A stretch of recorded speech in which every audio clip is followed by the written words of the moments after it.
High friends, welcome back to cinema vision. Vetrimaaran டைரக்ஷனில் வரப்போகிற 20ஆம் தேதி ரிலீஸ் ஆக இருக்க படம் தான் விடுதலை 2. போன வருஷம் இந்த படத்தோட ஃபர்ஸ்ட் பார்ட் ரிலீஸ் ஆகிருந்துச்சு. செகண்ட் பார்ட் இப்போ வரப்போகிற 20ஆம் தேதி ரிலீஸ் ஆக இருக்கு. இந்த படத்தில் சூரி, விஜய் சேதுபதி, மஞ்சு வாரியர்னு உள்ளிட்டு பல பேர் நடிச்சிருக்காங்க. இசைஞானி இளையராஜா இந்த படத்துக்கு மியூசிக் போட்டிருக்காரு. இந்த நிலையில் இந்த படத்தோட ட்ரெய்லர் சில நாட்களுக்கு முன்னாடி தான் ரிலீஸ் ஆச்சு. இந்த ட்ரெய்லரில் கடைசியாக வர தத்துவமில்லாத தலைவர்களால் ரசிகர்களை மட்டும்தான் உருவாக்க முடியும்னு டைலாக் வச்சிருக்காங்க.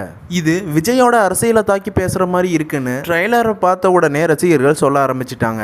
இதை பார்த்துட்டு ப்ளூ சட்டை மாறன் என்ன சொல்லியிருக்காருன்னா, உதயநிதி ஸ்டாலினோட ரெட் ஜெயின் மூவிஸ் தான் இந்த படத்தை ரிலீஸ் பண்றாங்க, அதனால தான் வெற்றிமாறன் இந்த மாதிரி பண்ணியிருக்காருன்னு ப்ளூ சட்டை மாறன் பேசிட்டு வராரு.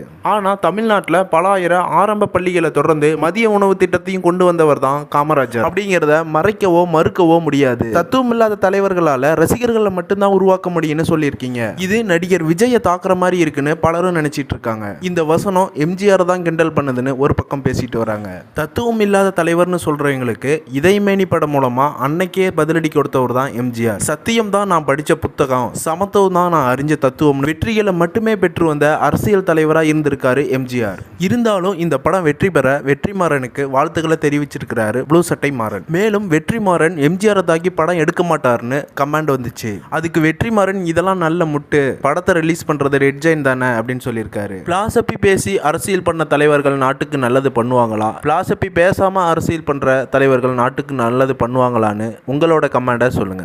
அப்டேட் நியூஸ் தெரிஞ்சுக்க சினிமா விஷன் சேனலை கண்டிப்பா சப்ஸ்கிரைப் பண்ணிக்கோங்க.